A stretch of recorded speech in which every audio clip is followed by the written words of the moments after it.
From the Wayne County Courthouse in Goldsboro, North Carolina, Wayne Goldsboro Television brings you the meeting of the Wayne County Board of Commissioners. The meeting begins shortly with an agenda briefing, and the regular meeting will begin soon after. Please stand by for the Wayne County Board of Commissioners.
Okay, under adjustments of the agenda, Mr. Wood. We had a couple of things we wanted to add. One was under the consent agenda, the purchase of a new canine for the sheriff's office. As I said at the 8 o'clock briefing, we've received about $8,000 in donations towards this, and the sheriff is prepared to move about $12,000 from other line items in his existing budget to cover that cost. So that would be item number 7 under the consent agenda. Just to refresh your memory, this isn't an addition, but there has been a change in our recommendation on item 4 under new business. The motion to award a bid for the county office building parking lot and drainage system project. And I went over that in detail with you, and we'll go over that again as we get to it. The other item is adding item number 6, which is asking you to allow us to give the legal notice for a possible piggyback purchasing of ambulances, which is basically using the same bids that you took 30 days ago for some other ambulances, is what that amounts to. And I think those are the changes that we had on the agenda. Okay. We got a few minutes before our 9:15 public comment period. Let's move over to, beg your pardon? Consent, yep. Yes, can we move on to the consent agenda? Do I have a motion of approval of our consent agenda? So moved. Okay, we have a motion on the floor to approve our consent agenda. Our consent agenda is representing 7 items that which includes a resolution adopting the 4th Amendment to the position classification, establishing a meeting of the Wayne County Board of Adjustment on April the 5th at 9:30 a.m. in the Commissioners' meeting room to receive public comments on a special use permit for the proposed solar facility. Change the March 15th, 2016 Board of Commissioners meeting to March 16th, March 15th being our primary election day. Authorize the change in hours and operations at Steele Memorial Library, Wayne County Public Library policy revisions and disruptive behavior policy, meeting room policy, and registration circulation policy. Our budget amendments that we've gone through at our agenda meeting, and of course our approval of the cost of the K-9. So we have a motion on the floor to approve consent agenda. Is there any discussion? Being none, all those in favor of the approval of consent agenda, raise your right hand. That was unanimous approval. Thank you. All right.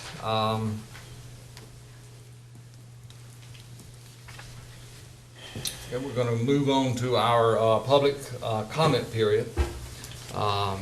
As we know, under public comment, we have got a time limit of 2 minutes for non-agenda items and 4 minutes on agenda items.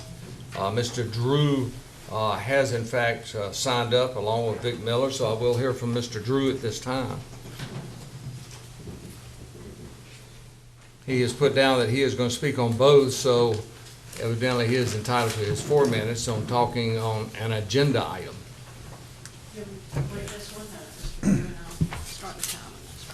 Yeah, I wish that'd be passed out face down so they can answer a pop quiz on the back side as in writing. What that is a 2-page email. Okay.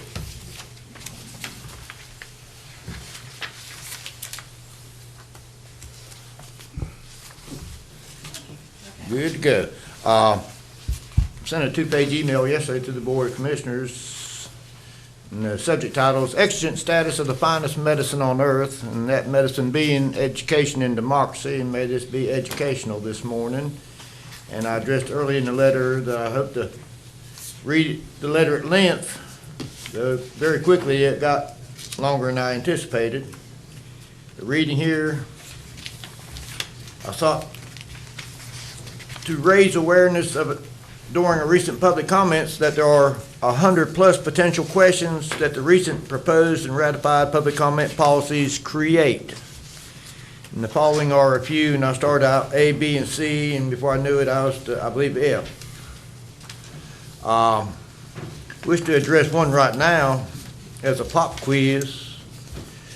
The chairman did read the general statute, I believe, establishing public comment, where it includes, and it's a familiar phrase, reasonable rules. And that one rule is to eliminate the use of a teaching tool, I recognize as a teaching tool, a sign. We used to have a chalkboard up there, that's gone. And that all the board voted, I think unanimously on this matter to ratify it. I would have every board member on the backside of that packet of papers I gave you write why you recognize that to be a reasonable rule. Or is it a rule without rhyme or reason? And one person's reasonable rule is not another's. Well, a little bit off, but Peter's missing from the Board of Elections office. There's another thing missing. It's probably missing from the first day that Board of Elections office ever opened up 100 and some years ago. And that's electoral due process. Defined it. The elections in Wayne County, 2014 and 15 elections are still in the process of filing amended election protest. Also, I'd have the board members, without looking, right on the back side after they give that reason for the reasonable rule of no signs, what they know about Senate Bill 313. It's an agricultural bill. How many on this board's a farm board, or at least put in tobacco one time? They shut up one morning and never come back after lunch. Know which end of the tobacco stick is up.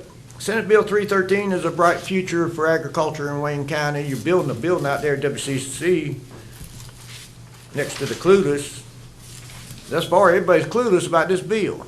It was ratified back in September. I didn't know about it till about 2-3 weeks back, a little blip on PBS radio that it was sitting on the governor's desk or had been, was to be ratified or had been. I did check it, it is ratified, and on the back side is the 4 pages of the full record of Senate Bill 313. Thank you, Mr. Drew. Okay, Mr. Miller.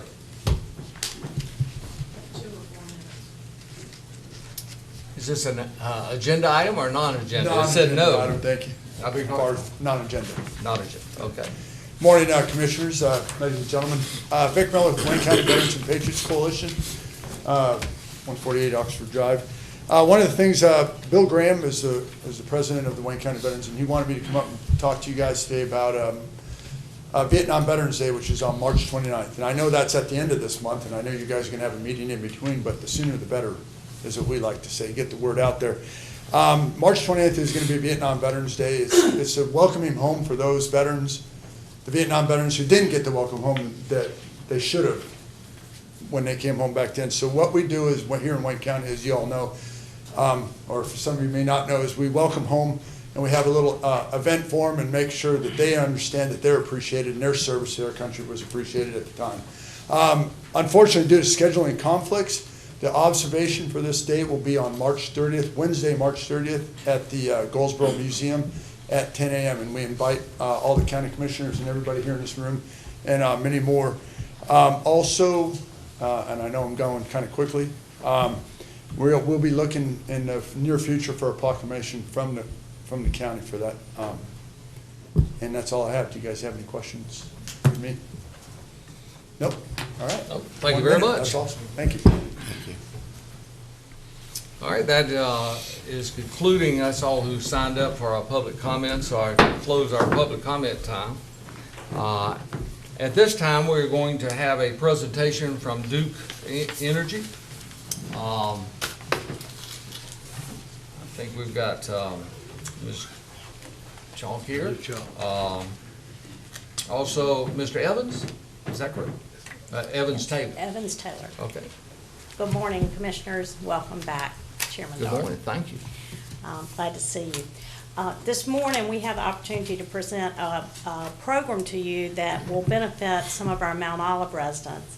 had some nice conversations with Commissioner Cromartie. And so today, Evans Taylor is here as our Product and Services Manager to talk about the Neighborhood Energy Saver Program. Thank you. Good morning, Commissioners, and thank you for the opportunity to provide information to you this morning about the Neighborhood Energy Saver Program. As you said, my name is Evans Taylor, and I am the Program Manager for this program that we are about to implement in the Mount Olive area. I'll tell you a little bit about this program. Following the PowerPoint here, it is a program designed for our low-income neighborhoods that we do throughout the territory that Duke Energy serves. We have programs like this going on North and South Carolina, Indiana, Kentucky, Ohio as well. So we do approximately 20,000 homes in this program a year.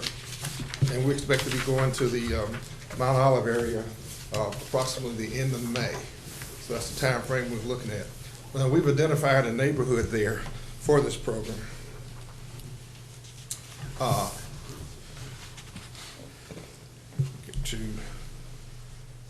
And this is the neighborhood that we've identified for this program.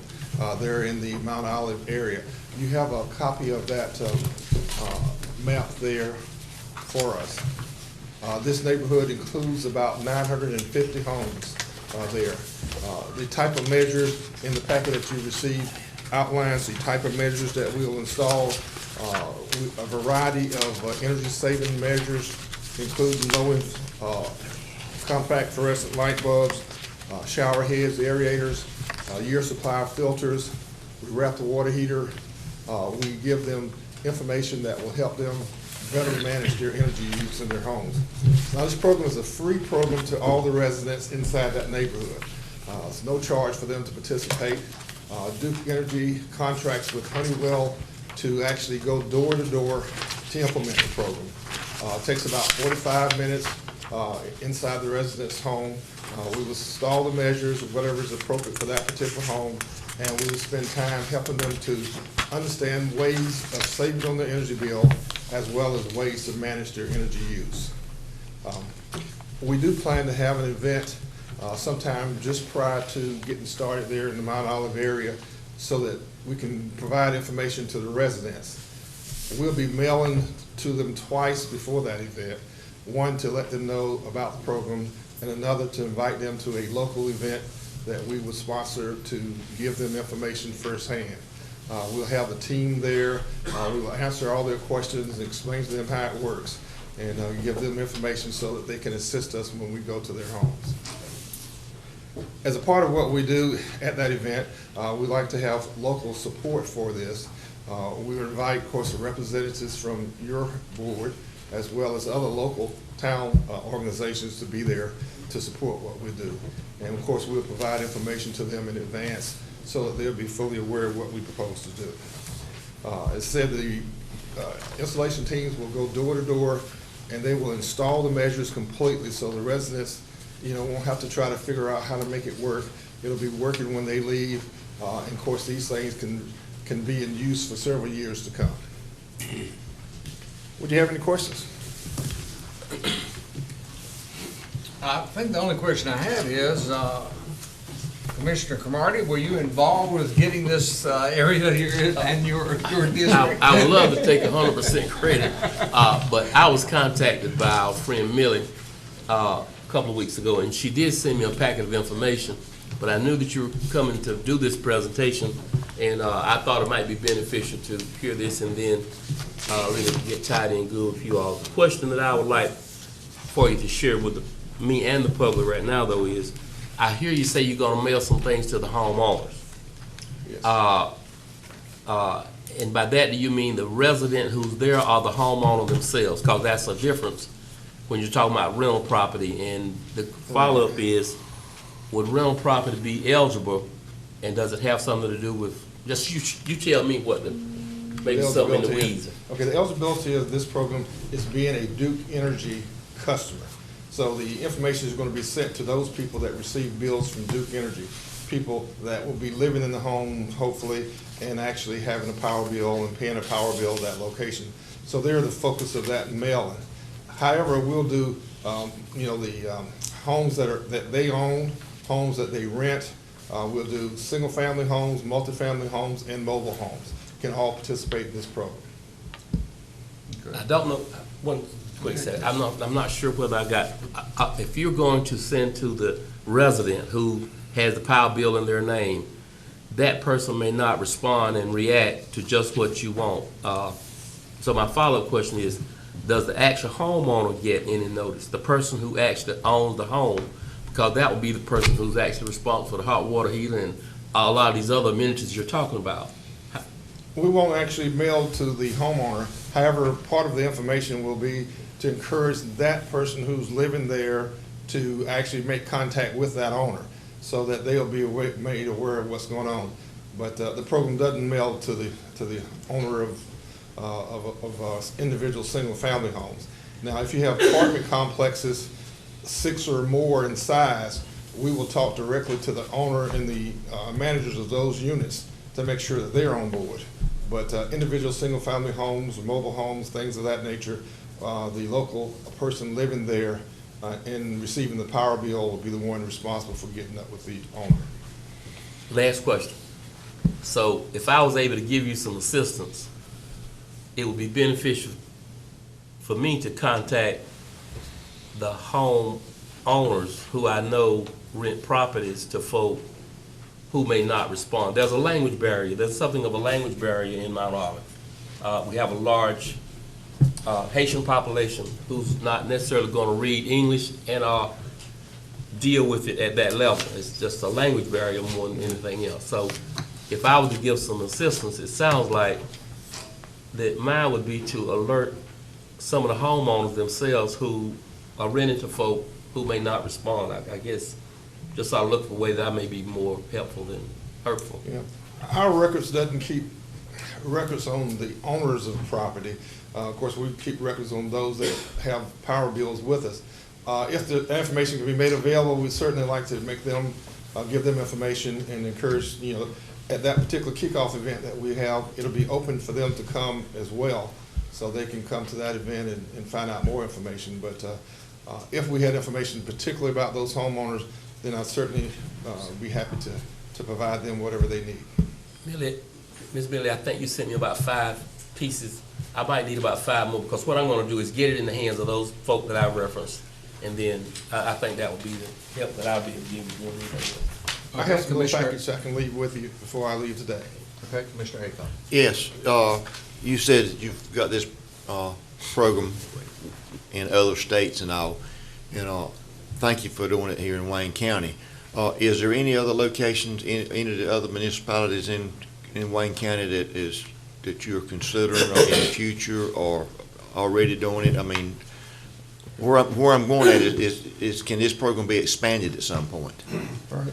Currently, we've already done one area in Goldsboro. Okay, that was in prior years. I'm looking at another area in the southern part of Goldsboro as well. We haven't fully identified that area yet, but it has come up on our data search. So it could be another area in Goldsboro, but we've done one area in Goldsboro already. Okay. Well, thank you for what you're doing for Wayne County. Any other questions or comments? I do have a quick comment and a question, and that is, I'm excited to see this, that you all are offering this. Have you all done any analysis in regards to, by providing these services, a percentage of reduction in the power bill after this is implemented? Each year, part of the requirement with the Utility Commission is that we do a evaluation of this program. So we've done it since the year 2010 of this. The average person can save, if they follow these measures and behavior changes, approximately $100 a year on their utility bill. So, right. The analysis has told us that. Sure. Well, good. Thank you so much. One more thing. Okay, Commissioner. Kind of hitting on what Commissioner Chairman Doherty said. I don't know whether all Duke Energy, Duke Progress, whatever it is now, but for the last year or so, I've been getting a letter every month on comparing what my electric bill is to the average and all that. And do all Duke customers get that? that's a great asset because, I mean, what mine told me was, I need to quit using space heaters. But I mean, that's a I could've told you that. That's great. Well, I knew that, I just didn't want to admit it. But that's great information. I look at mine every month. Commissioner Aycock, they do get that in their bill each month if you're a Duke Energy customer, and it does compare what your neighbors are using. Right. It kind of gives you an incentive, kind of like you. I don't use space heaters, but we have a lot of infiltration in our home. We're trying to take Right. care of that right now, but it is one of the things we're trying to do to help people control their costs. The other, for everyone, that's for everyone. Yep. Innovative ways to control costs. The other thing I think is important about this particular program is that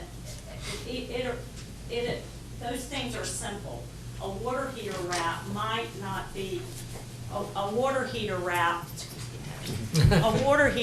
might not be ultra expensive, but it can significantly reduce the cost of keeping a water heater warm throughout the day. So anyway, all of those things are small. If you think about it, one of the items that they have is if you have a through-the-wall air conditioner, it provides a cover that minimizes infiltration in the wintertime. So kind of simplistic things, but things that they could even take with them if they, move to another facility. Thank you so much. Thank you. Thank you for bringing that to Wayne County and Mount Olive. All right, next item on our agenda is a 9:30 public hearings. Our first public hearing is to receive public comments on the preliminary assessment resolution for Canterbury Village and North Creek subdivision. Prior to opening our public hearing, I do want to ask our county manager to give us a few comments. Okay. This is the second public hearing on this. As y'all recall, we established a policy that we would have 3 public hearings on these street assessments. The second one is to get public comment after we have gotten an estimate of the cost so that people can then come in and tell us whether they want to continue to be on the petition or not. However, in light of the very high costs that we got on the preliminary cost estimates from DOT, it's been decided, and you announced at the last meeting, and I just wanted to make it clear today, that no decision will be made today. So it's not necessary for people to say today if they want to be left on the petition or not. This board will be recessing this meeting until our meeting on April the 19th. We'll be recessing this public hearing. And that means it will continue legally until April the 19th. And at that point, that would be the deadline for whether or not you want to remain on the petition or not. The reason for this recess is to give us time to look at what options we may have on this. And we are exploring every avenue. It does appear that the state statute using these street assessments, one of the questions that's been asked is, can we do less than what's required by DOT to bring these roads up to standards?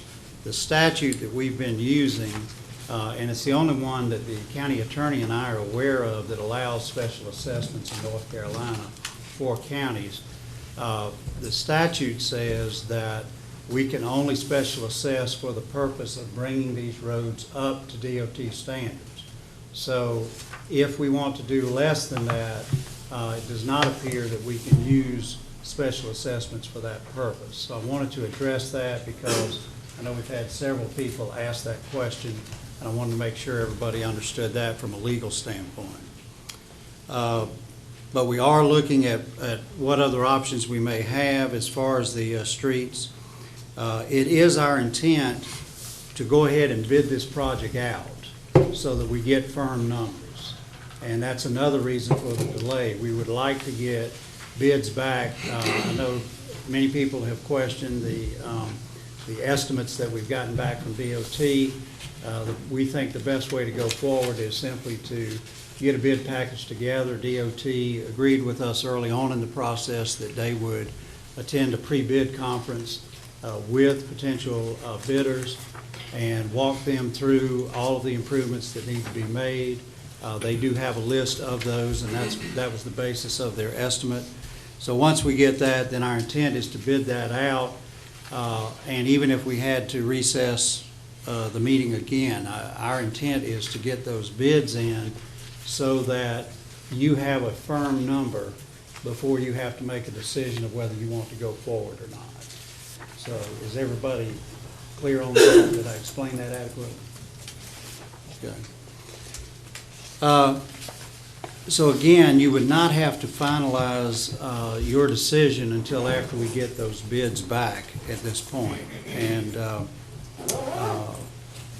the way you would do that then is to either contact the clerk, which is Mrs. Wilson, and let her know that you want to add your name to the petition or you want to delete it. The only other thing I would remind people of is that everybody who has an interest in that property must sign the petition. So, for instance, if it's owned jointly by a husband and wife, both have to sign, either for or against. Okay. So, with that, again, the purpose of this one is the second public hearing.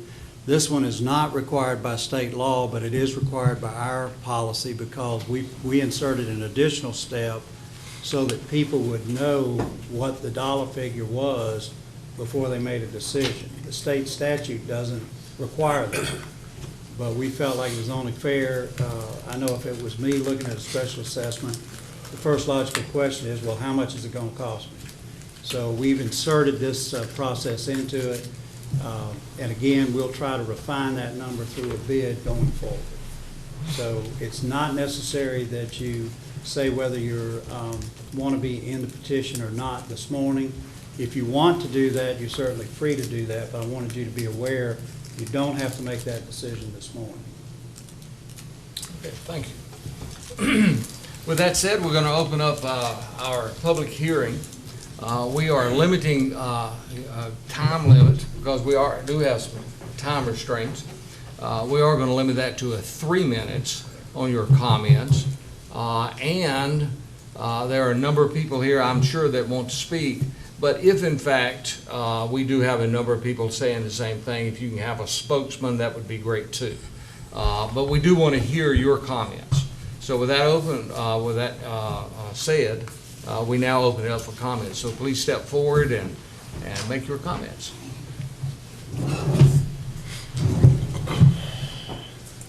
You need our names and all that like usual? Well, yes, please give us Since your name. you took it off back there. Joe Hass, 105 Helms Court, and 919-731-7424. Mr. Chairman and Board of Commissioners, thank you for the opportunity to be here. It's good to see you back. Good to be back. Many prayed for you while you were out, and we're glad to see you back with us. Want to see you out there jogging with us now on the weekend.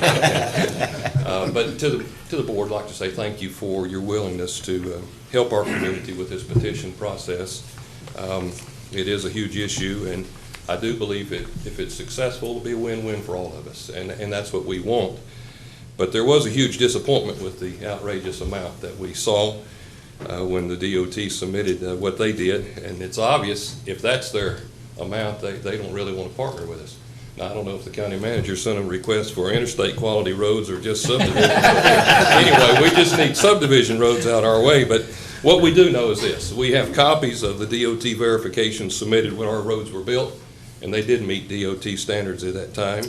And we do have copies of the subdivision plats that certified to the county that was signed with an agreement with the county and the developer on those subdivision plats. They were also certified by the planning department of the county, the health department, and was registered with the county deeds.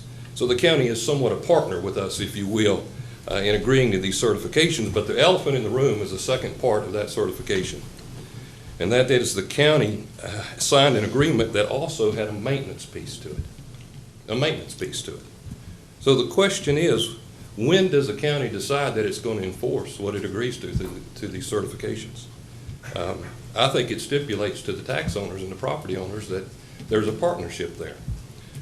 We have, I believe, a failure to help enforce the maintenance of our roads because it did say that this maintenance would stay in place until the state DOT took it over. So what we do, I mean, I believe we as taxpayers have to look to you for enforcement. We look to that when the sheriff wants to enforce the laws. You partner with them, we do too, with our tax dollars. We partner with the fire departments, the health department, the tax, all of us do that. The county, we do through our tax dollars. There's an enforcement piece in all those areas. And so I believe the county is in the enforcement business. And I believe it's incumbent on the county to help with this certification as it related to the maintenance that it agreed to when it signed off on the subdivision plat. So I believe we need that answer. And I'm not sure if that's something you in closed session are looking at. But we would respectfully request that you give us an answer as to why the maintenance piece of what you agreed to was not carried out as it related to this area. Thank you very much.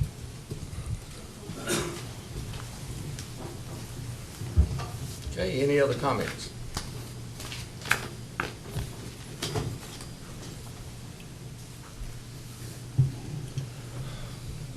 My name is Steve Cole. I live at 102 Helms Court, Goldsboro, North Carolina, 27530. Good morning, Commissioners. Mr. Daughtry, good to have you back. Thank you. All I can say is I know the road maintenance situation is complicated. We appreciate your continued work on this and the plan you have going forward to recess the public hearing today and come up with some additional options, see what we can do. All I can say is I plead with property owners to give you guys time to look into it, stick with the petition, keep your names on there. With your guys' help, it's the only way we're going to find a feasible solution to our road maintenance problem. And, you know, I hope you guys can come up with something that everybody can live with.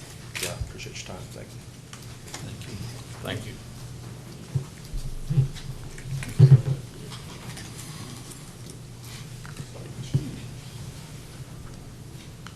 Good morning. Good morning. David Witten, 133 Adler Lane, Goldsboro, 919-222-1896.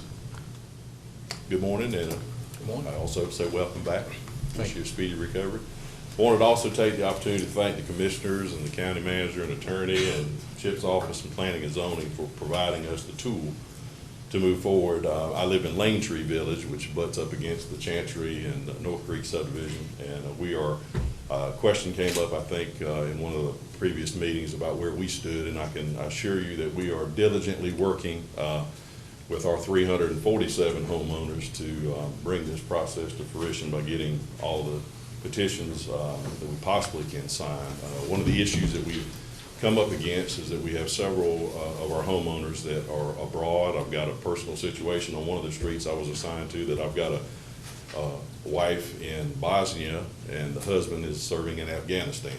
And so because of the restrictions that we have to actually physically mail a copy of the petition and not use electronic signature, then that obviously complicates and slows the process because there's about a month turnaround and it just getting in contact. And of course, then the two parties have to contact and meet and then get finally back with us. And so I'm here this morning just to let you know that we have not forgotten the process and we are diligently working on it. We ask for your indulgence and patience. We applaud the options that were presented here this morning about taking a look at options and perhaps pushing out the deadline to get folks a hard number, because I think it's important. When the recent number came out, it only made our challenge on that hill a little higher to climb, as you can imagine, as folks were very concerned and are concerned about this. So I just wanted to take a minute to thank you on behalf of those residents and the Langtree subdivision, and let you know we'll be seeing you shortly. So, thank you. Thank you.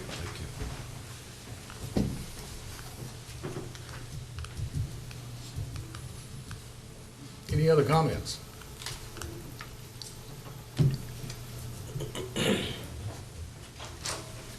Well, I thought we would have about 50 or 60 comments this morning. Any other comments? Here we go.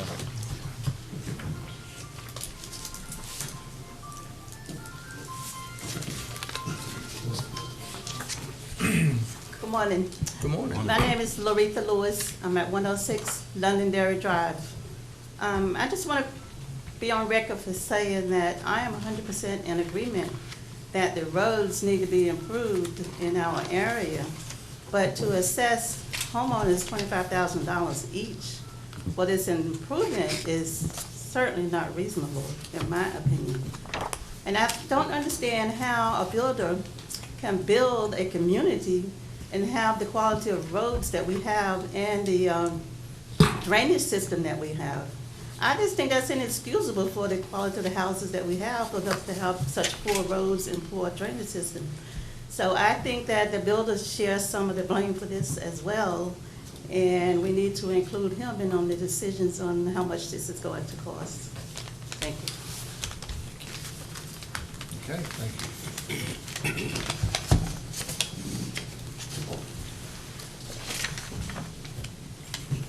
Good morning. My name is George Lewis. I live at 205 East April Lane, Goldsboro, North Carolina, 27530. And my question was, well, of course, for the excessive amount, but they use April Lane as a throughway. It's not only the people that live there that use that street. Sometimes I can barely turn in my driveway because somebody's on my bumper, you know, just flying through there. So why is it that the homeowners are only taxed when they're using it as a throughway? You know, it's not just us that's using the road. Thank you. Okay. Further comments?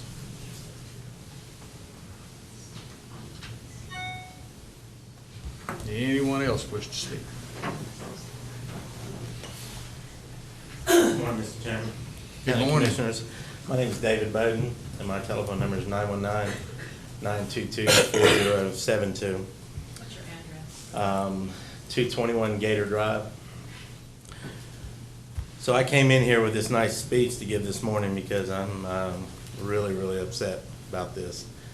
And much like the lady that talked a minute ago, the quality of these streets, not only in what you've got up here, there are other subdivisions that were built by predominantly this same developer and this same road contractor.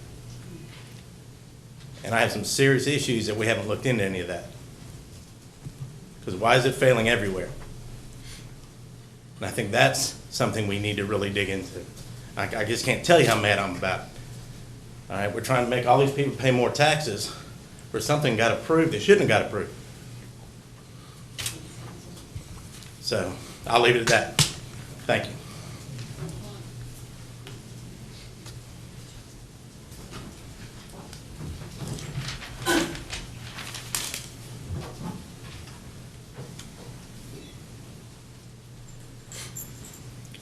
How you doing this morning? This is a first for me.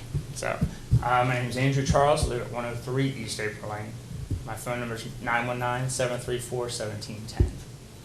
I live in the beginning of the development, and recently a couple of my neighbors and I all got together and we contracted a gentleman come in and pour tar into the cracks in our streets to try and maintain the front of our houses, because 2 years ago we had this meeting at Lane Tree, and I come from up North Philadelphia area, and the roads in our development are horrendous. Not so much in front of where I live up in the beginning of East April Lane, but as you go through the development, and you get back into further down April Lane and you head into Canterbury and all, Canterbury just collected money to fix the road in front of a couple houses where it was absolutely horrendous. The only benefit, of course, of the road being horrendous was because it slowed down the thoroughfare of that part of our development. On East April Lane, it's for me to walk my dog and for the neighbors to have young children is horrendous with the speeds that drive up and down that road. If it was possible, we'd all love to have speed bumps even put in, just because it's nothing to think of somebody doing 40, 45 miles an hour down East April Lane. But our property values all suffer through this. The gentleman over here saying that these roads were constructed and approved, and now they're all falling apart in his development, our development. Lane Tree is just horrendous towards the workmanship and the approval of builders and contractors in the area. Thank you. Thank you for your comments.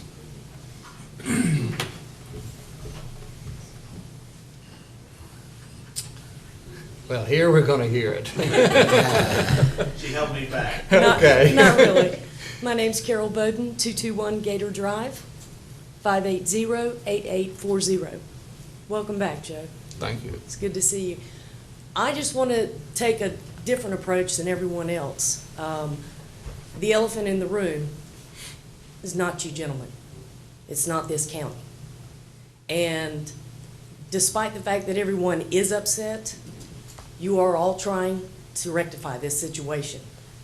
Not everybody's going to be happy. It does not need to be at the expense of the homeowners who already paid for a subdivision lot to put $200,000 and $300,000 homes on, that now they'd be lucky to sell it for half that amount. But the bottom line is, you're trying to make it better. And I want everybody to recognize that. No one, these roads have been falling apart for over 20 years. And it is all pointing back to one individual. I have a little bit of knowledge on that, but I won't share that today. But I will tell you that I hope everyone respects what the county is trying to do. Thank you.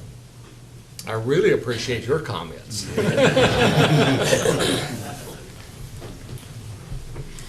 Further comments? Further comments? If there being none, we're going to close out our public recess. I'm sorry, you're right.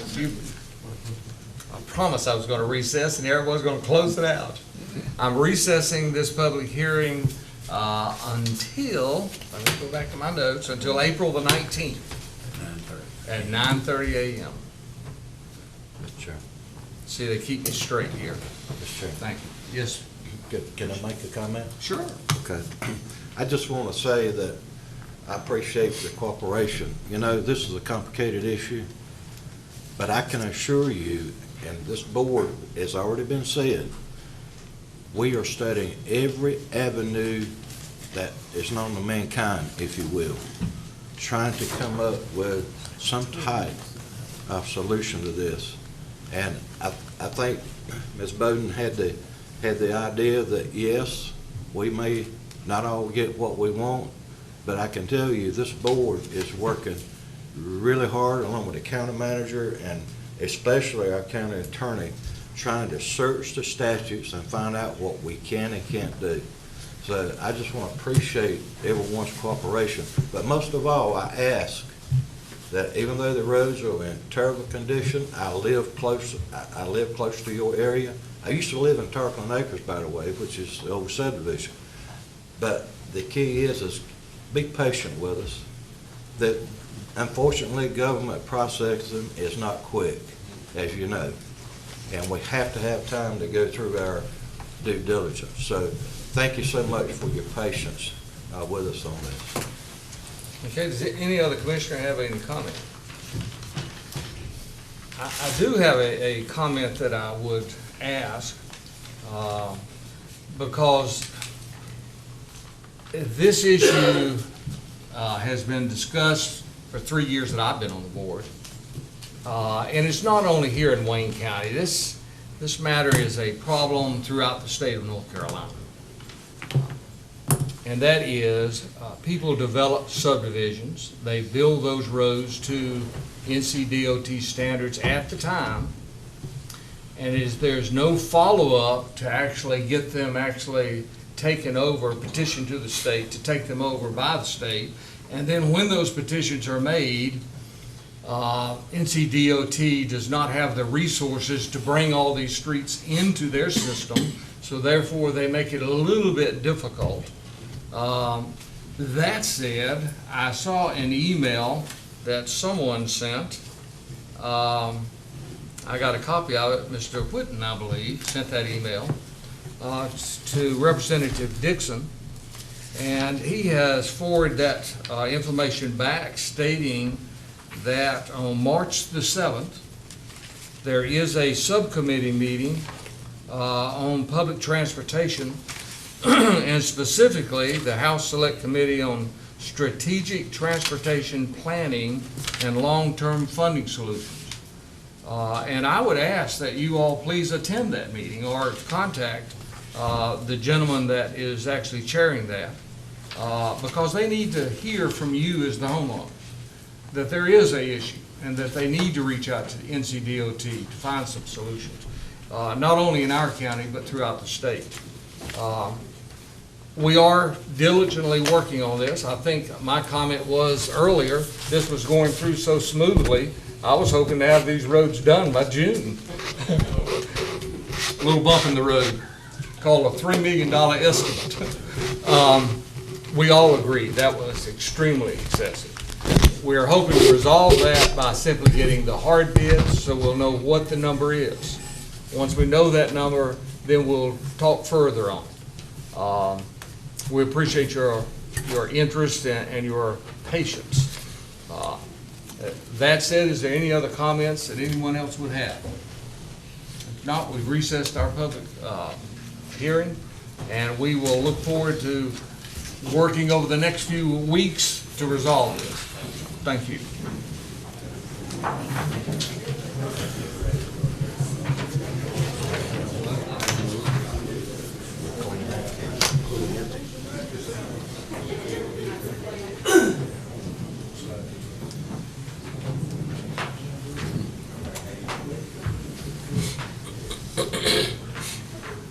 Well, that cleared the room just about, didn't it? Moving on, our next public hearing is to receive public comments on a proposed Wayne County zoning map amendments. And Mr. Crumpler, you'll bring us up to date on that. Yes, sir.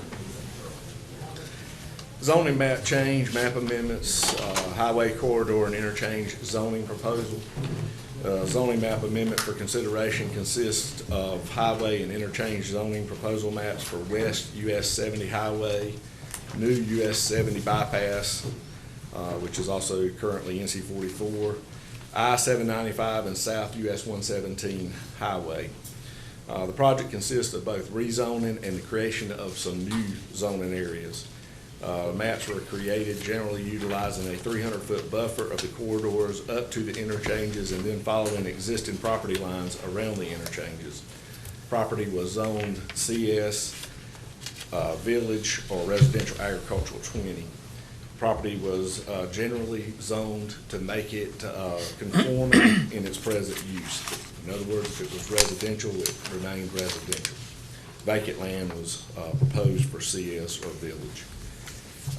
The purpose of such zoning is to promote the health, safety, morals, and the general welfare by regulating the height, number of stories, size of buildings and other structures, the percentage of the lots that may be occupied, the size of yards, courts, and other open spaces, the density of population, location and use of buildings, structures, and land for trade, industry, residence, or other purposes. Exception to this is farming. Farming is a permitted use in all zones by general statute. Notifications were made in the newspaper.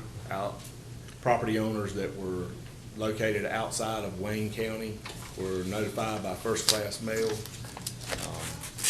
And we have received some feedback. I have approximately about 5 oppositions to the rezoning. This did go before the Wayne County Planning Board. Wayne County Planning Board recommended that the map changes be approved.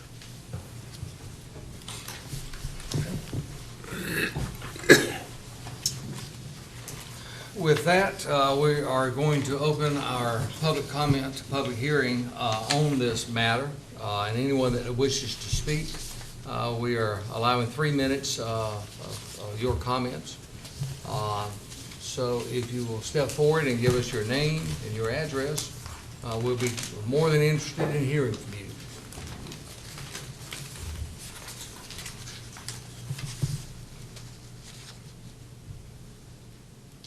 Is there anyone here that wishes to speak on this public hearing?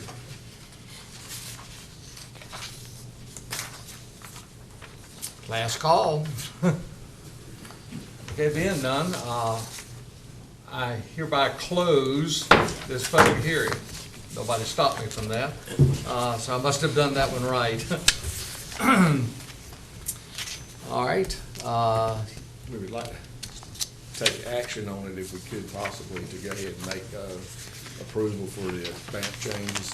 if any of you have any questions about any specifics of the zoning, I'll try to answer that as well. Mr. Chairman, Yes. I'm going to go ahead and make the motion that we adopt the planning board's recommendation that the zoning map amendment be adopted, to be adopted. Okay, we have a motion on the floor. Is there any discussion on the motion?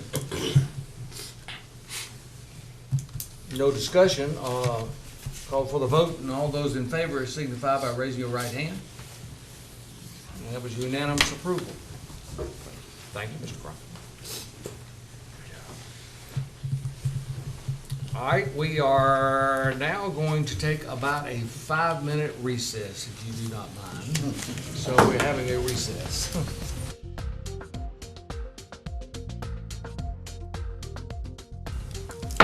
Okay, we're back in session. Under new business, we have got motion to approve Bonnie Farms preliminary subdivision plat.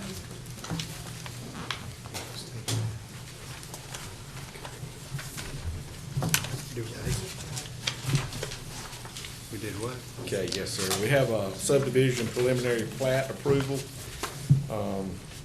According to section 70-74 of our subdivision ordinance, it requires that for every major subdivision within the jurisdiction of Wayne County and under our control, which does not qualify for an abbreviated minor subdivision procedure, the subdivider shall submit a preliminary plat which shall be reviewed and approved by the Board of Commissioners before any construction or installation of improvements may begin. So this is a preliminary subdivision for Bonnie Farms.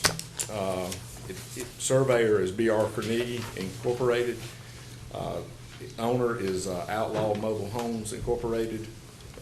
Does consist of 121 lots, 2 permanently protected open space areas, and 10 new proposed streets. The site is built on 110 acres located on the southwest corner of the intersection of Pecan and Genoa Roads. The property is that's proposed development is zoned partially RA 30 and partially residential agricultural 20. RA 30 requires minimum lot sizes of 30,000 square feet, and RA 20 requires minimum lot sizes of 20,000 square feet. The proposed area of the subdivision that's located within the RA 30 zoning is within an area with an average noise level equal to or exceeding the LDN 65 noise contour for Seymour Johnson. Any building located or constructed or renovated within this district must comply with the noise attenuation standards to achieve a negative 25 decibel interior reduction. These reductions will comply and do comply with the AQ standards for Seymour Johnson Air Force Base. The average lot size is 27,313 square feet. Like I say, there are 10 new streets with 1.87 miles of length total. They will be required to be installed to NCDOT transportation standards. Building lots will utilize public water and on-site sewer. There are 2 permanently protected open space areas consisting of 18.03 acres. Those areas will be required to be deeded to a homeowners association. They are to be permanently protected, and then they are being utilized to satisfy their stormwater requirements. The property is also shown within an urban transition area of the Wayne County Comprehensive Land Use Plan. The urban transition area includes parts of the planning area that are not currently urban in character, but that during the next 2 decades are likely to reach a level of development requiring urban services. Some of these services may already be in place, such as public water. This is serviced by Southern Wayne High School, Brogdon Middle, Brogdon Primary for schools. It is within the Southeast Wayne Sanitary District. It's serviced by Dudley Fire Department and EMS Station 8. It is within the Goldsboro MPO for transportation planning. There are no water supply watersheds on site. There are no voluntary ag districts on site. There is some wetlands present. It is within Board of Commissioners District 2. This plat went before the Wayne County Planning Board for review. They recommended the plat be approved as submitted.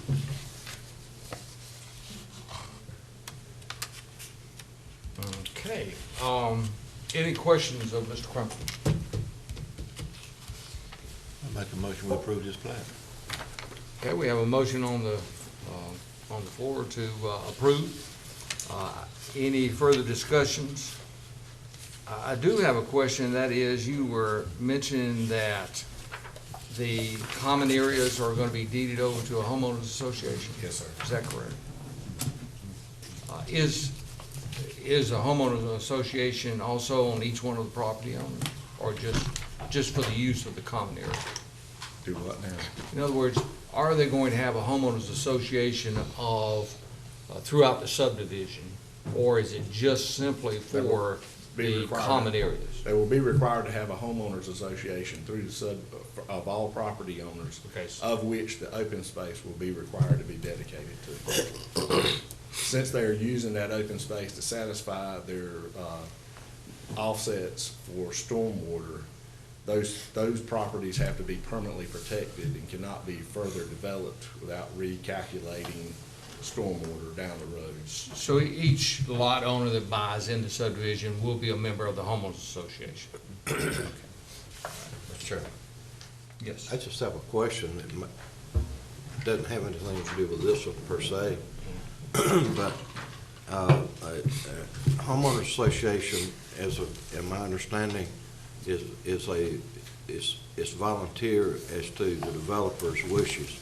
Is that correct? The developer will establish the homeowners association prior to selling the lots.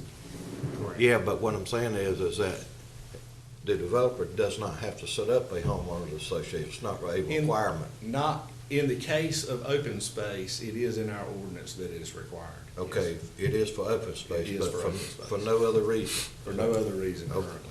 Okay. Yes, sir. All right, thank you. Okay, any other discussion or questions? Being none? Mr. I'm sorry. So if Commissioner Camardi. following maybe the chain of thinking, the homeowner association is gonna be in place, the roads are gonna be built to DOT standards. DOT will be contacted to take over the roads. And the homeowner association will be responsible for all of that until DOT takes them over? The county does not currently require that. The developer could put that in his stipulations on, you could include a statement on the plat that occurs. But currently it's not in our ordinance that a homeowners association be required to maintain roads until such time as the DOT takes it over. So, down the road, if DOT does not take it over, the roads could deteriorate to a point, if they're not maintained by the homeowners association, we will be where we are now. That is correct. That's why we're saying the solution to this, you've got to have a change in state policy with DOT. Because the root cause of all this problem is they don't take the roads in early. Well, that's what that's my question, is to guard against, hopefully some way with DOT is to guard against the developer doing everything they're supposed to do. It doesn't happen, and somewhere down the road, some future Board of County Commissioners is gonna be dealing with this issue, and we just don't need to, we're kicking the can down the road for it to become a.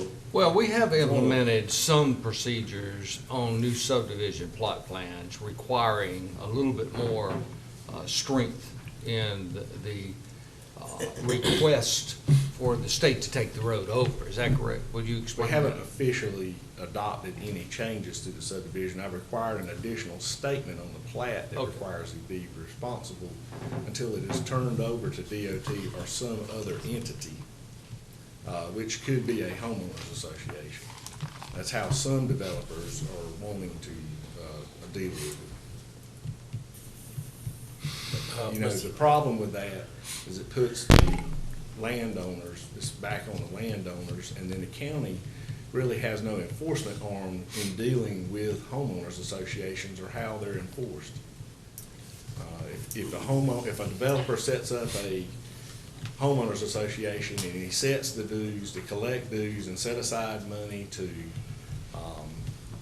for future road maintenance, let's say, and the developers involved with it, everybody's paying their yearly fees to be a part of the homeowners association. At the time that the last lot is sold and the original developer is out of it, not involved with the homeowners association, I guess the homeowners association could go in and vote to change their rules, their laws, their fees that they're charging, their administrative costs, and there's really no process there for the county. The county doesn't have the authority to enforce that homeowners association to keep on run its business, basically. All right, before we chase our tail here, we got a motion on the floor, that we've had discussion on it. All those in favor of the motion of approval, please signify by raising your right hand. Unanimously approved.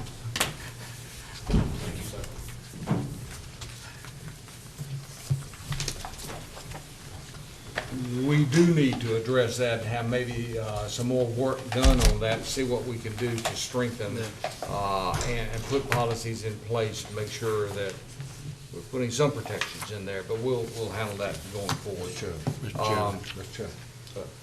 Yes, I just want to ask a question. Does anyone know the status of the state study that's being done?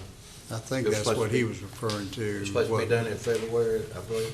I haven't heard anything. What was that you said about March 7th? March the 7th is actually a committee hearing that they are having, the House Select Committee meeting On in Raleigh. transportation.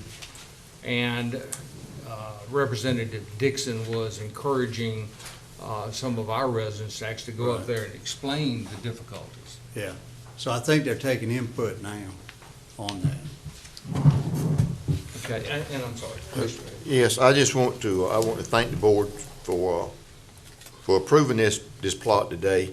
I mean, I don't have a dog in this fight, but we got to be real careful. We all know we got a problem in the county, but we've also got to be real careful and not penalize future development in this county. Right. And this is a sticky issue, but we just don't need to penalize future development, because that's what pays the bill. Future development is what pays, that's where the tax dollars come from. Good point. Good point. Thank you. Mr. Chairman.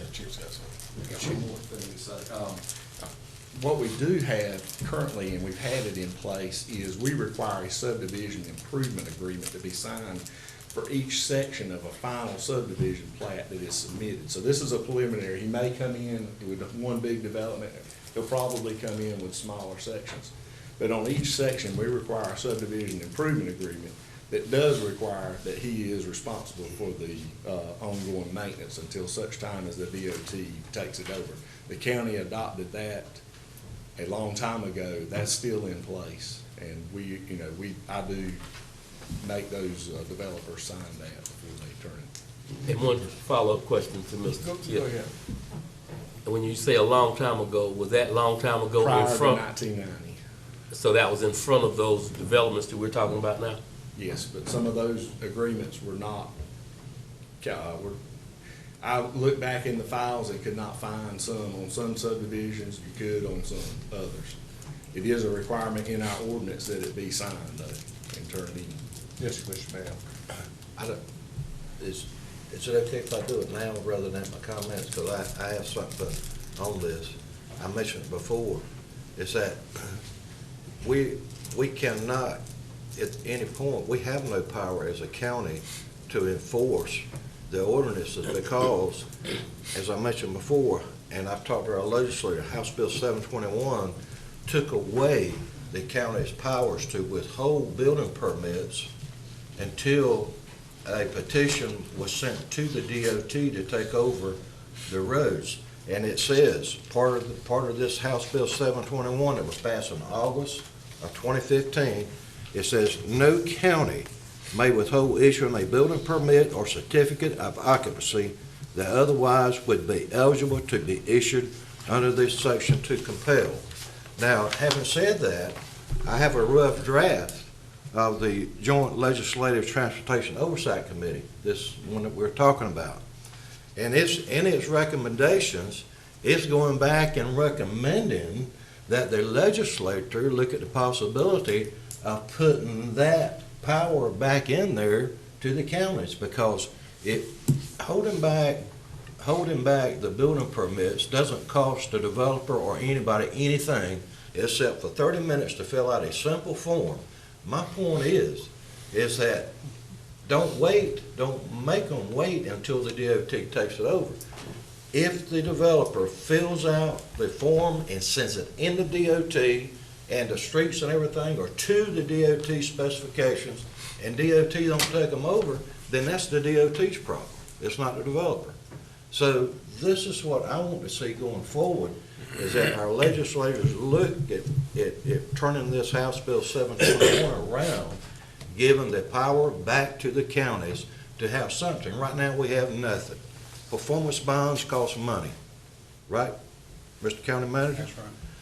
This way, it just reminds the developer, hey, now it's on a volunteer basis. This will remind the developer, hey, I gotta do this.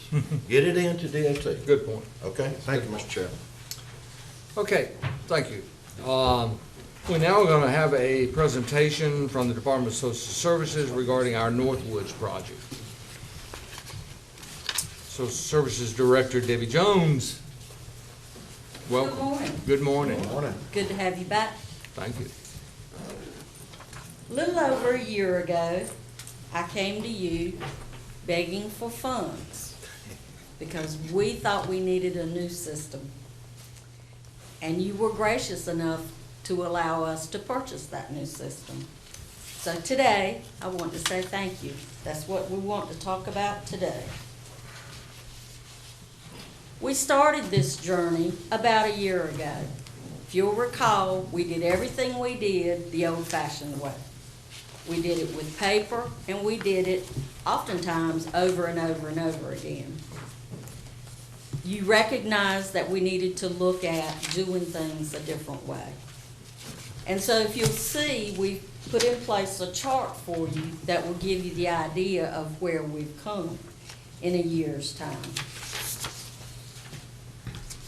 Staff have spent a tremendous amount of time training on this new software. We developed our own forms, which means we took all of our state forms, federal forms, and local forms and put them into the new software system. That was part of what we had to do. We trained on all the components of the system, and including the co-pilot, which is the piece that goes with the iPads, with the social workers out in the field. So that was the last part that we implemented. That was the piece that we finished not too long ago. A total of over 2,000 hours spent training on this new program, while at the same time continuing with the regular workload. Staff are to really be commended for that. And what were we expecting a year ago when this board had the vision to look ahead and look at a different way of doing things? We wanted to improve our client flow. We wanted to avoid clients coming to the office and waiting hours on end to be seen, receive services. Staff are now notified, typically within 3 to 5 minutes, that a client is in the building and who they need to see, and they are registered and they are placed in queue to see their worker. And if you'll see, I don't want to read all of these to you, but what you have are worker comments. If you'll see those up there. Compass appointments helps me assigning clients. I can easily look up the information I need to register my client. The program has helped tremendously. Trying to keep up 3 and 4 logs a day, just trying to locate clients and keep that information current. Clients have to bring in proof of residence and income for many of our programs. They bring that information in, we copy it instantly. We don't copy it. We scan it into the electronic record and immediately give it back, along with a receipt that we did indeed scan it. It goes directly to the electronic file, which the worker can then access. We have completely eliminated paper files. We've been able to improve client service. When NC Fast is experiencing difficulties, which happens at least twice a day, the worker can still continue with their work by doing it in Compass and at least putting in the demographic information and processing what they can process until NC Fast comes back up. So it enables them to continue working and not waste time. Case management accuracy has become much more efficient.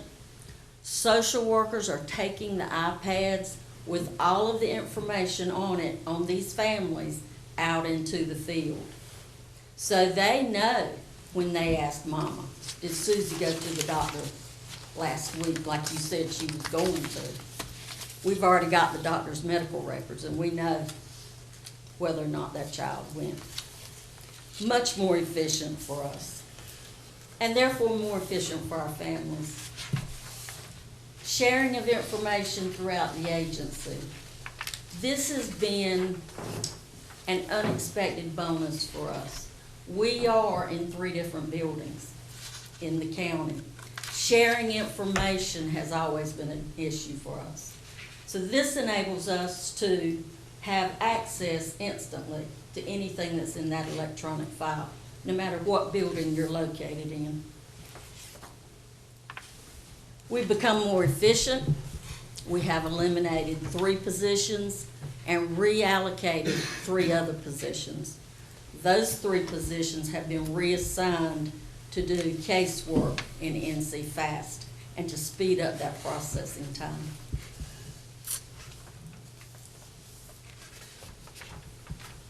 The mobility tool, the social workers with the iPads out in the field. Again, if you'll read some of those worker comments, they feel that they are actually spending more time working with their families, which is what they're doing, which is what it's all about for them.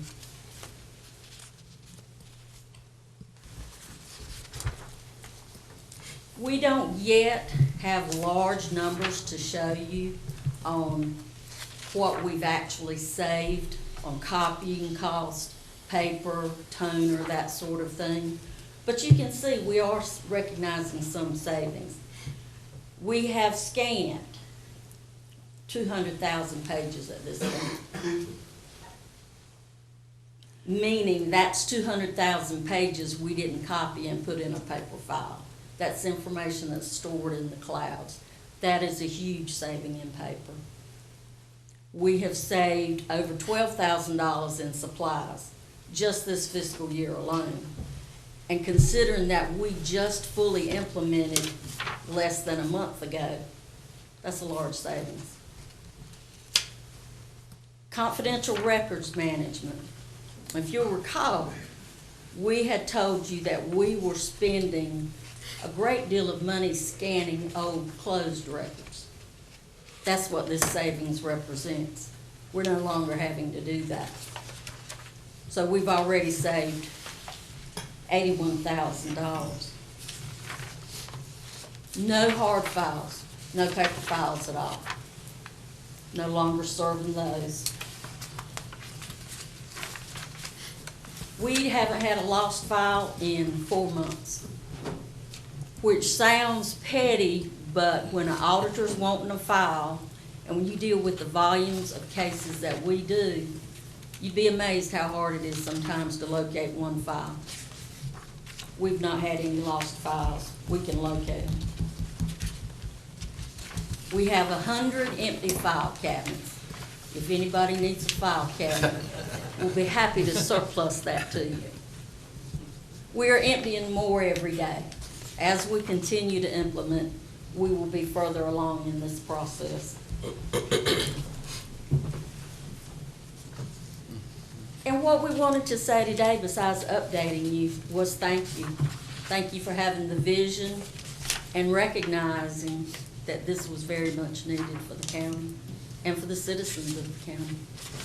And we appreciate it very, very much. Do you have questions? Anything I can answer for you? Any questions or comments? I just have a comment. Commissioner Taylor. I was over there on your board when we started this, You were? and when I looked at the old system, I was just truly amazed that we had a system that was 40 years out of date. That you spent more time chasing down records than you were working with customers, and that's exactly what was taking place. And this gives everybody a point of access in any building with the same information, and you even know where your social workers are when they're out in the field with their iPads, so you know they're out there doing what they're supposed to be doing. I do.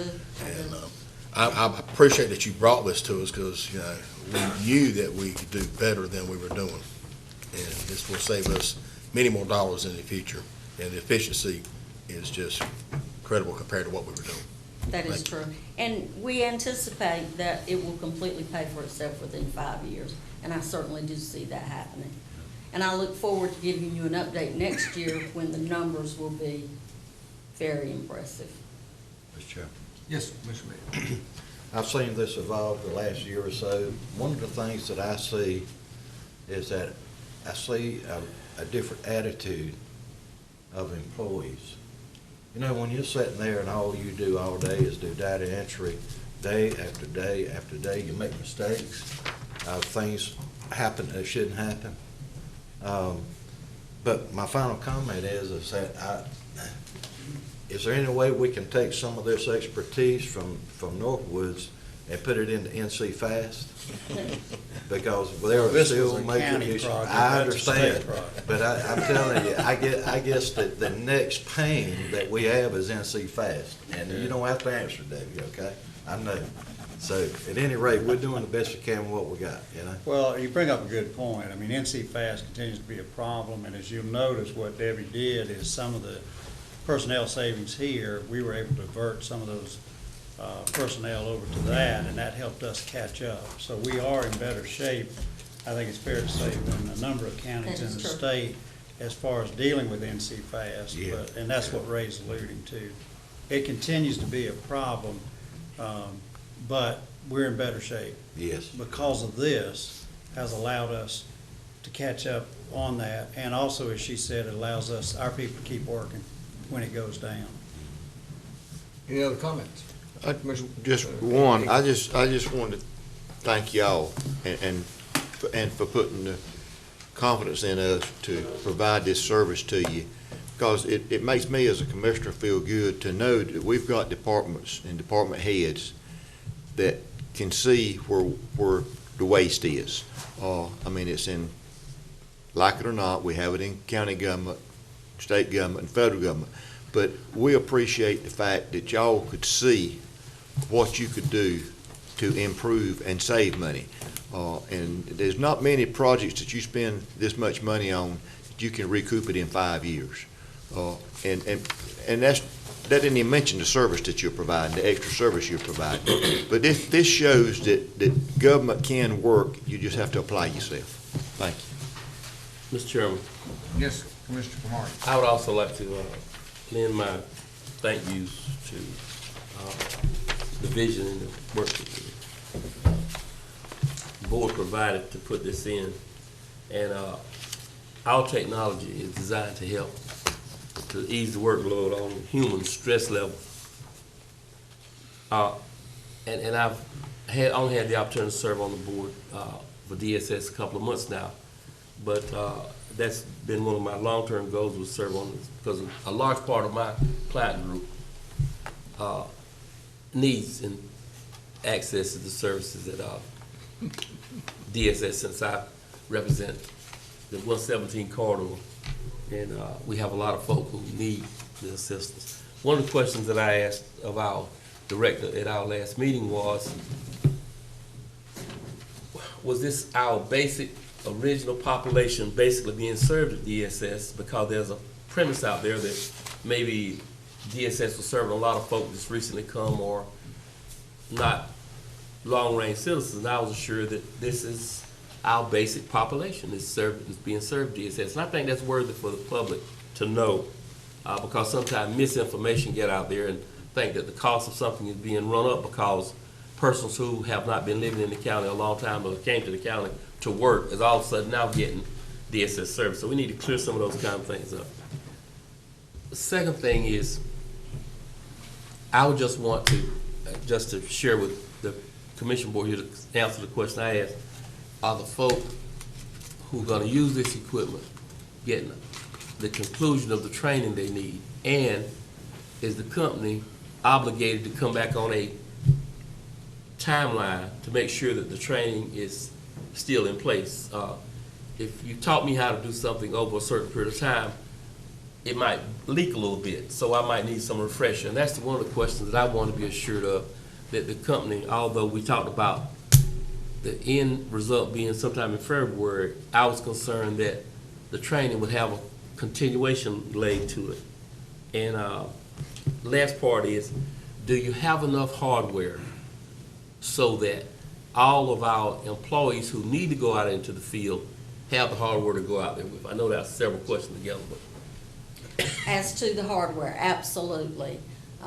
It was a perfect storm in some ways. If you'll recall, at the time that we were actually becoming involved with Northwoods and looking at purchasing equipment, the federal government was offering 75% reimbursement on hardware equipment. Typically, it's 50%. And so we spent much more of their money than our money on buying the equipment. And we thought we needed 25. Well, we might order 28 just because you're going to have some lost or damaged or whatever. So we do have plenty of equipment right now. We're in good shape. We did prepare for some growth because as social services continues, we have seen there is a growth factor. Our caseloads have tripled since 2008.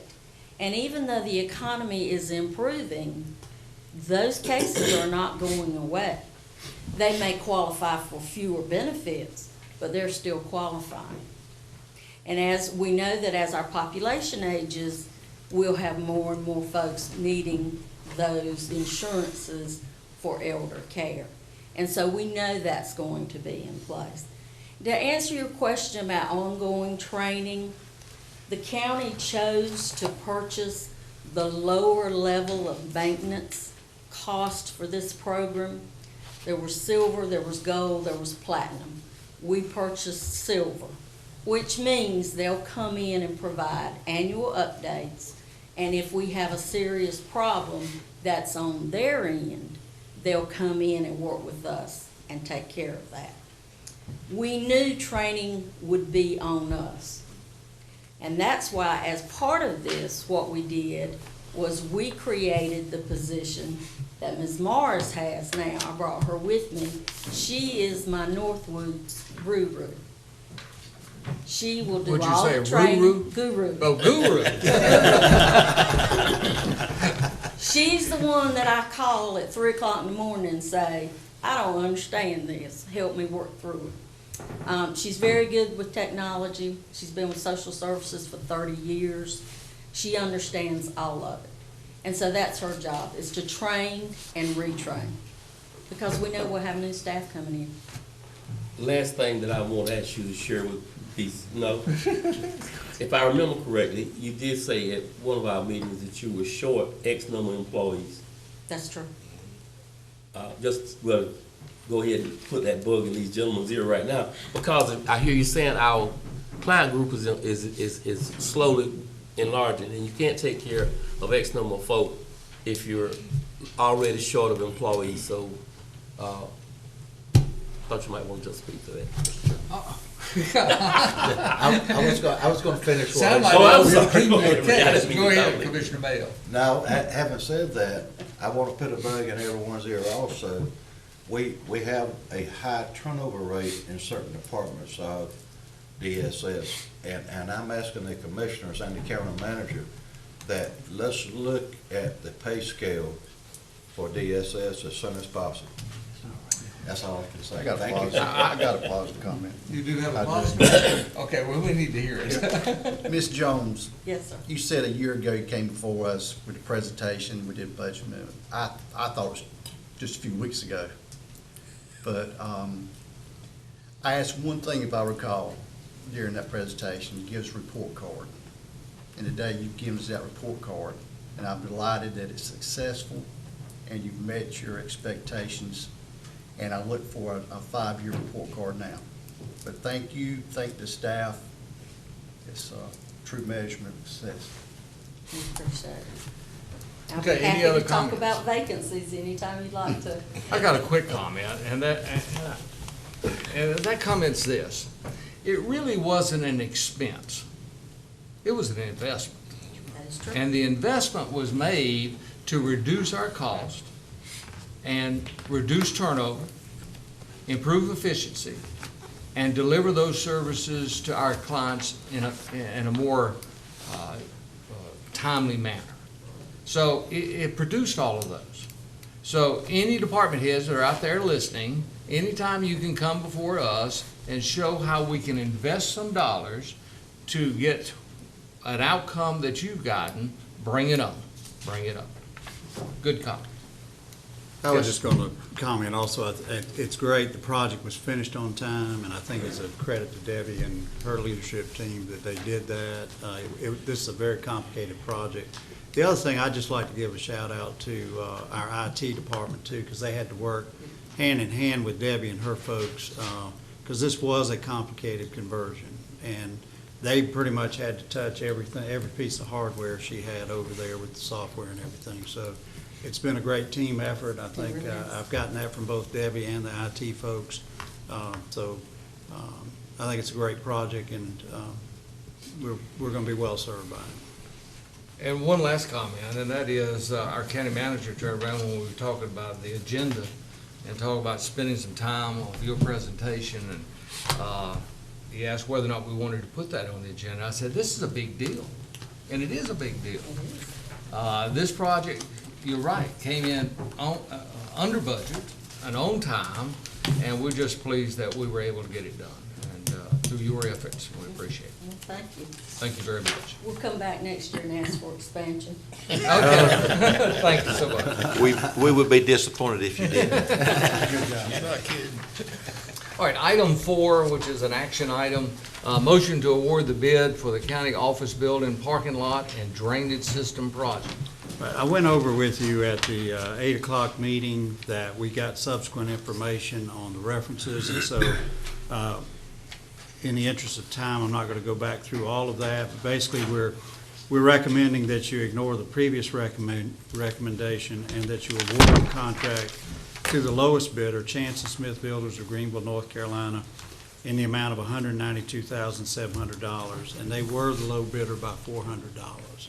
And they did, their subcontractor did furnish me adequate references, which Noel checked out, that we believe they can do a very good job for us. We got very good references on them from multiple people. Thank you. Mr. Chairman, Yes. first I'd like to Mr. thank Bell. Mr. Woods and his staff for putting so much effort in this project to get us to the right point on this motion. So I would like to make a motion that we approve the lowest bidder, Mr. Chance & Smith Builders in Greenville, for this project to complete the parking lot over there at the administration building. Okay, we've got a motion on the floor. Is there any discussion on the motion? Just a comment, Mr. Chairman. Yes. And I want to follow what he said. I want to thank them for going the extra mile to save us a few dollars here, and let those builders out there know when they have issues that we do listen. Yeah. And and really, we listened and we discussed it, and I'm glad you guys went the extra mile and to find out we're going to be able to get a good job out of this particular contractor and save us some dollars. Thank you. Commissioner Aycock. Yes, and I want to thank y'all also. This shows that y'all are doing your job. And it shows that the contractors and people that bid on county projects that, because we opted to take the next to the lowest bid. But when you got other information that, I'm not going to say we made a mistake, but we just didn't dig into it quite far enough, and y'all went back and did that, and, $400 is $400. I mean, but it could have very been $4,000. Yeah, And it was the fair thing to do. The guy was the low bidder. Our concern initially was, did he have enough experience to do this? We didn't have any information on it. So once we were able to get that, the fair thing to do was to give it to the low bidder. Okay, we've got a motion. But More one comments? final comment, Mr. Chairman.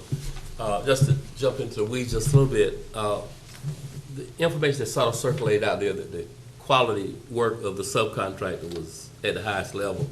And I just want to add my applaud to the fact that there was enough research done that the person did get it. Because several weeks ago I had asked a question as the relatively of minority contractors having an opportunity to be involved in that process. And it only just bears out the fact that when good work is done, good work ought to be rewarded.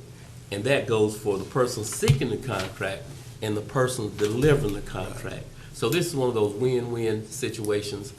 And just to toss a little bit more into it, I think that the subcontractor and I have met discussing apprenticeship opportunities. And this is just the birth of a lot of things that I want to see down the road, because the more mom and pop operations in place, that's where they say that the employment takes place, in a lot of our smaller operations, and that's on the ground. So thank you guys. Good enough. Motion on the floor. All those in favor of the motion signify by raising your right hand. That is a unanimous vote. So we've approved that. Item 5, motion to approve a budget amendment 317 as amended for Wayne Community College. So moved, Mr. Chairman. So moved. Okay, we have a motion on the floor. Is there any discussion on the motion? Being none, all those in favor signify by raising your right hand. Motion approved, unanimous. Evidently, they're ready to move on. I think so. Item 6, piggyback on the purchase of ambulance. Right, Mr. and Wood. again, this is the memo from Assistant Manager Tommy Burns. We went over this at the 8 o'clock meeting, but essentially, if we're going to piggyback this, we need to advertise it for 10 days. So we need to have you approve for us to advertise it today, so we can then bring it back to you on the March agenda, the March 16th agenda. Okay, do I have a motion on the floor? I have a motion on the floor. I'll put the motion on the floor that we adopt this recommendation from Assistant County Manager Tommy Burns. Okay, we have a motion on the floor. Is there any discussion? If no discussion, all those in favor signify by raising your right hand. Unanimous approval. County Manager's comment. Mr. Chairman, I'm going to keep mine brief because we do need to go back into closed session for one additional item. And you've also got the lunch with the city. Just wanted to mention a few things briefly. Obviously, we're pretty far along into the budget now. We're doing the revenue projections on our end. The department heads are getting their expenditure request in. They've already gotten their capital improvement request into my office. So we're continuing to work on that. On the construction manager at risk, we made good progress on that. I did have to pull off of it a little bit last week because we had to get a fairly significant grant application out. And we've got to, that was a draft. We've gotten some comments back on that. We need to finish that this week. So that is my highest priority this week, is to get that done. The second one is the CMAR. I want to finalize that contract, have that back to you on the 16th. We have also, as you know, you agreed to the terms with Stewart Cooper Newell on the 911 architectural contract. I've been in contact with them. They're drafting up the agreement now so that Mr. Parker and I can review that. So I'm hopeful that at the March 16th meeting, I'll have both of those contracts finalized for you. And with that, I think everything else, we're just continuing to work on. We're having now bi-weekly meetings with the architect and the CMAR on the Ag Center. We do have the property surveyed now, so we hope very shortly that we will be making the transfer of the 12 acres to us from the city. We were waiting on the survey with that. In addition, as part of that survey, we also surveyed the property that we'll need to have the Board of Trustees at Wayne Community College also transfer to us, with one exception, and that is we have not included the standalone property on the other side of the back entrance to the college. where the detention retention pond will be, or the property for the piping to get it there. I have talked to Kristen Hess, our architect, on that. Her engineers have designed that system, her civil engineers, and I asked her to get that information to me. Mr. Parker and I talked about that yesterday. Once I have that, we'll go back to Mr. Carnegie, have him do the survey on that, and then we'll be able to close on that property as well. And of course, all of these property transfers are at no cost to the county, other than Mr. Parker preparing the deed and us doing the surveys on it. But we'll shortly, I would say within the next 30 days, we ought to be able to get all that wrapped up.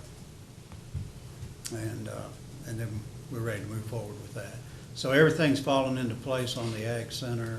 We continue to work on the sources of income. We're dealing with Davenport, our financial advisor, with the different scenarios we're looking at on how to finance the part that the county will need to do a 20-year limited obligation bond on. Ms. Spaten and I are working with them on that. So I think everything pretty much is in place there. Just to remind you, they do now have a budget. The board is constituted for our Wayne Tourism Development Authority, which was required under the statute where we levied the taxes. And you have levied the tax. We're into getting our second month of receipts now. And that board has been duly constituted. They've passed a budget at their last meeting. They also adopted a set of bylaws. So, and we've also contacted the state as we were required to do on all of that. So to my knowledge, I think we've hit everything on the checklist that we were supposed to do to get that authority constituted. And everything should be in place now to move forward with the Ag Center. Just a quick question on our budget. Have you started your budget process? Yes. You already have? Mm-hmm. Because that generally runs? Yeah, we actually start in January with giving out information to our department heads. I'll be going over some more information with them. I think it's Thursday at the department head meeting. But anyway, yeah, it's well underway. Okay. All right, good enough. Commissioner comments. Commissioner Bell. Yes, Mr. Chairman, I'd just like to make a brief comment. I met with the sheriff last week about the overcrowding of the jail and we talked about a lot of things about the health insurance and how everything's going. But I said that to say this. Right now, we have probation and parole that arrest people and they put them in the jail. Well, the jail have to hold them until they are heard in court. What I'm trying to work out now, if the board give me the authority to go ahead and do it, meet with probation and parole and also the sheriff department, Judge Brantley, and whoever is in charge of the court system, where we can set aside 1 day a week for probation hearings. That will get them in and out and not tie up the bed space over there with a lot of people. Because probation arrests a lot of people. Every time they violate, they have to arrest them and put them in jail. So if we could set aside 1 day a week where we can get these, especially with out-of-state, out-of-county judges, what's happening if a judge come in and hold a case and if probation and parole doesn't get the judgment signed, they have to either mail it to him or wait until he come back to town to get the person out of jail or moved out to a DOC unit. So if the board want me to go ahead and do that, I will work on that and report back to you later. Okay, good. Any way we can keep down population in our jail, we definitely need to do that. I appreciate your efforts. Right. Commissioner Aycock. Yes, I'll keep mine brief. The only thing that I wanted to mention is I had the honor of attending the first service out at the New State Veteran Cemetery, and it was quite an honor. And I feel like Commissioner Pate, since he's involved with the veterans, probably has got more to say about it. But it was an honor and privilege to be at that service, and that's all I have. Commissioner Mayo. You never know where I Marco Rubio. Do what, dear? I said, Mr. Rubio. Yeah, we had the Goldsboro Wayne Transportation Authority, we had a meeting with that. Just to let you know, if you haven't heard, the rural side of Gateway, I still call it Gateway, by the way, did show some profit, but a lot of that was due to lower gas prices, fuel prices. So let's don't get complacent with that, because if gas goes up, we'll be back. Wages, I'm on the board of wages, and right at this point, I'm sort of like an apprentice in a machine shop. I know just enough to be dangerous, so I'm not going to say a whole lot until I get more oriented. DSS, Debbie Jones has already had a great report here. One of the things that this past Friday, I attended the NC East Alliance meeting over in Greenville. I've served on the NC East Alliance, including it started out being the Eastern Region, which was a full-profit, well, I'm sorry, it was funded by the state, if you remember. And then we transferred over to the NC East Alliance, and served on that for 4 years. And I just wanted to say that I appreciate the time and the privilege to serve on that Eastern Region, because during that time, Wayne County, we were able to pull about $3 million worth of low interest money from when the Eastern Region was dissolved by the governor, and the NC East Alliance went to a nonprofit. So I just want to say that it was bittersweet having to come off that board, but yet I've really enjoyed every minute. Thank you, Mr. Chairman. Okay. Commissioner Cromartie. Thank you, Mr. Chairman. I just want to venture a little bit back to something that was in our information about the library. At our most recent library meeting, Ms. Donna gave us a little bit of conversation and update about some of the problems that exist around the library. It's problems for them, but for the folk who are impacted, it's a place that they go when there's maybe no other place to go.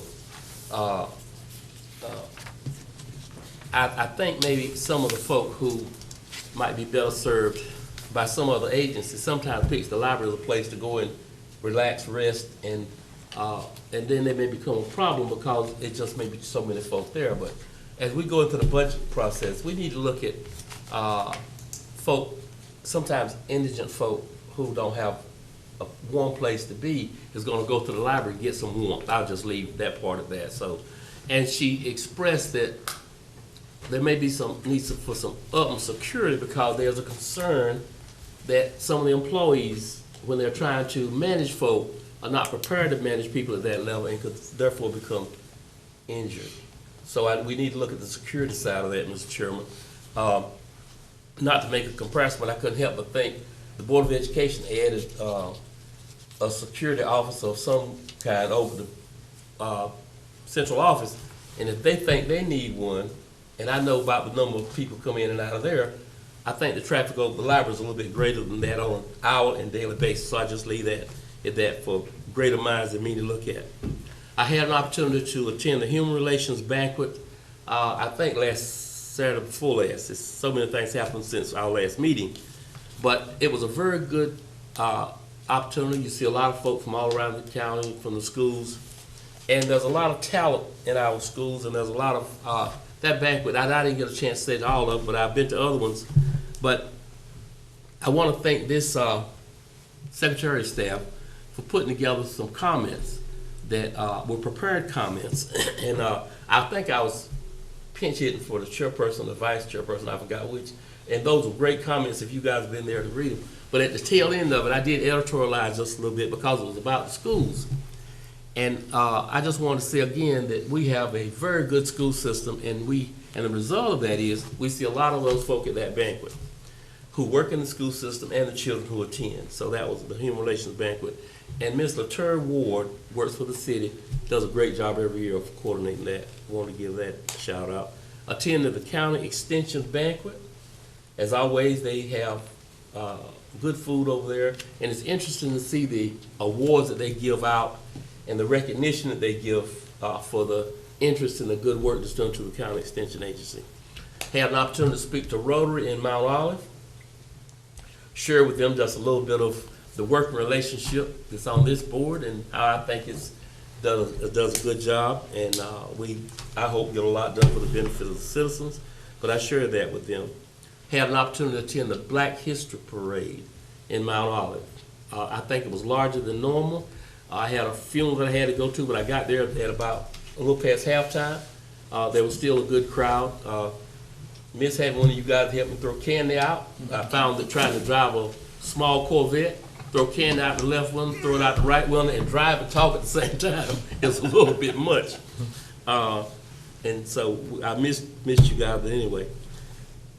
I now serve on the Gateway Board. I don't know anything else to call it but Gateway. Well, let me tell you one of the more interesting things that the director and a couple of us have an interest in, and me specifically in Mount Olive. There is a walking population in Mount Olive that we need to serve. And as soon as I can get a map that reflects Mount Olive in its extraterritorial district, I'm going to put that in the hands of the director, because what we want to do, Mr.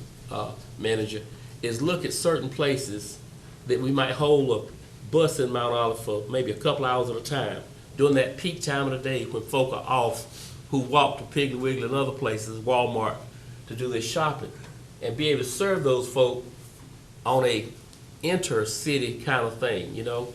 It's good to be able to get from Mount Olive back to Goldsboro if you need to, but there's a lot of walking back and forth in Mount Olive that I want to try to see if we can help. We already talked about DSS, but there's one thing for all the fans out there who are Duke University fans.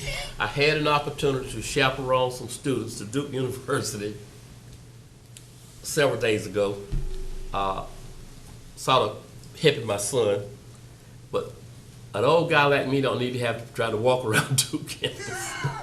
It is no small task to keep up with young people who are walking too fast.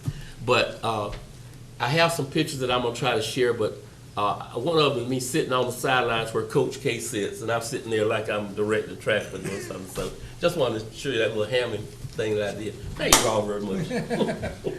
Mr. Gurley. Mr. Chairman, Tommy Burns and I have a couple of scheduled meetings out at Jetport the next couple of weeks, and we hope maybe the next 60 to 90 days we'll be able to bring some good news back to this board and to the citizens of Wayne County as well. Mr. Chairman, glad to have you back.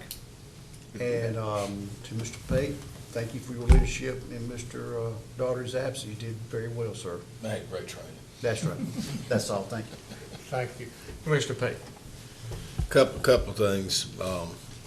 Wanted to follow up on the veteran cemetery. I know you find it hard to believe the state government sometimes stumbles, and they were late getting the funeral started at the cemetery, even though we had the dedication back in November. With my relationship with the veteran community, I was able to advance their voice to the governor's office, and he listened, and they moved some human assets around from other cemeteries, and we had our first funeral to honor our nation's finest last Friday. It was a very impressive sight. The guys with the flag lines were there, and it was a touching moment, and I appreciate it so much that what Eliara Pantano and the governor's staff did to make it happen. And anyway, it's moving forward now. To go back to the Ag Center, we met last night. Wayne and Ray were both there. The private funding is ongoing but convergent, and Kevin did a great job. Kevin Johnson did a great job explaining it last night, where we are, and then of course we had some comments as well. But it was well received. I thought we were at West Farms over there outside of Fremont, but there were some questions that came out of that were very good questions that I need to get and sit down with you. That we I don't say that overly concerned or anything, but they were questions and good ideas that we probably need to implement going forward. And I'm very encouraged where we're headed, and we had great support last night. I hope you would agree. Great. Thank you, Mr. Chairman. Thank you. In my comments, I do want to thank Vice Chairman Pate for stepping into the gap, and he's just did an exceptionally good job. It's amazing the issues that I dumped in his lap. And I appreciate you handling them all before I got back. But I do appreciate it. Just, I'm not back at 100%, but I'm back at pretty much 80%. And I do want to share with you all the fact that you need to listen to your bodies. You really do. You need to take the time to actually make sure that your health is looked after. I had no health issues whatsoever, had never been diagnosed with any health problem.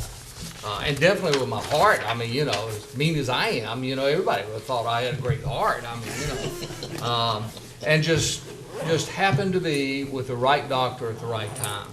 And the Lord definitely was looking after me. He had a big hand in this entire matter to where I could be diagnosed with this problem that I didn't even know it existed. I want to thank each one of you for your prayers because they definitely helped me in my recovery. And I want y'all to think about something for just a minute. How marvelous medicine has come. 18 days ago, I was in an operating room where they literally opened me up, stopped my heart, my breathing, put me on machines, did 5 bypasses along with some patching to my aorta, put me all back together, and within just a few days I'm out walking the halls, and here I am today feeling 85%. It's just remarkable how modern medicine has come, and I'm very grateful to be here today. That said, I think we need to go back into closed session. Do I have a motion that we go back in? Oh, I'm sorry. I need to make one announcement. I forgot to tell you this. The Board of Election asked me to pass on to you that they think they need some kind of security over there. Sometimes there's only one person that's left in that office if the other one's out doing other things. So they want us to take a look at that to see if there's anything that we could do to kind of make it a little bit more secure over there. Okay, we're passing that right along there. All right, do I have a motion that we go into closed session? So moved, Mr. Chairman. All right, we got a motion. We're going back into closed session for. Consult with an attorney to preserve the attorney-client privilege. Okay, all those in favor of going to closed session, raise your hand. Now in closed session.